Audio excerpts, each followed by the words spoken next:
अगर आपके घर में शादी है, बेटी के लिए गहने खरीदने हैं और अचानक से देश के प्रधानमंत्री आकर कहें 1 साल तक सोना मत खरीदना, तो आपका जवाब क्या होगा?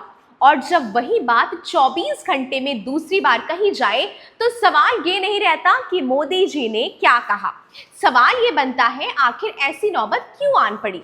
10 मई की रात हैदराबाद की रैली में पीएम मोदी ने देश को 7 बड़े अपील किए थे, जिसमें उन्होंने ये कहा था कि पेट्रोल कम जलाओ, विदेश यात्राओं को टालो, सोना खरीदना बंद करो, मेट्रो चलाओ, घर से काम करो, खाने का तेल खाद सब कुछ बचाओ। और जब देश अगली सुबह इस बात पर चर्चा कर ही रहा था, तभी 11 मई को वडोदरा से दूसरी बार वही अपील सामने आई। 24 घंटे के अंदर 2 बार। इतनी अर्जेंसी आखिर क्यों आन पड़ी? पश्चिम एशिया में जंग जारी है, ईरान और अमेरिका के बीच टकराव है, हॉर्मूज की खाड़ी में तनाव है। इसका नतीजा कच्चा तेल $105 प्रति बैरल पर पहुंच गया है। 28 फरवरी को यही तेल $78 था। रुपया कमजोर हो रहा है।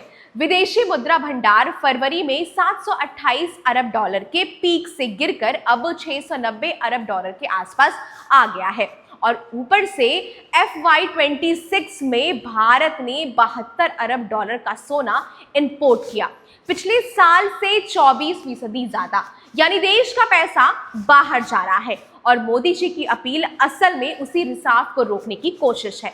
राहुल गांधी ने एक्स पर लिखा है कि ये उपदेश नहीं, ये नाकामी के सबूत है। उनका कहना है 12 साल में सरकार देश को यहाँ ले आई जहां जनता को ये बताना पड़ रहा है कि वो क्या खरीदे और कहां पर जाए।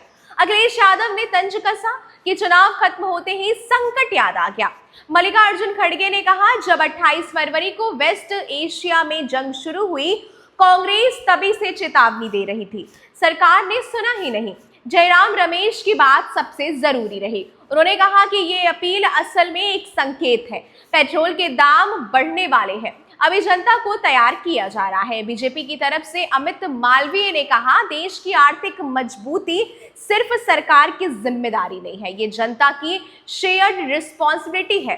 गिरिराज सिंह ने कोविड की याद दिला दी, जब भी देश में साथ मांगा, जनता ने उसका साथ दिया। लेकिन सवाल यह है, कोविड एक ग्लोबल पैंडेमिक था, क्या वेस्ट एशिया की जंग का भार भी आम भारतीय की जेब पर डालना सही होगा? जब एक प्रधानमंत्री को 24 घंटे में 2 बार देश की जनता से आकर कहना पड़े कि सोना मत खरीदो, पेट्रोल बचाओ, विदेश मत जाओ, तो ये बात तय है कि कहीं ना कहीं कुछ बड़ा हो रहा है।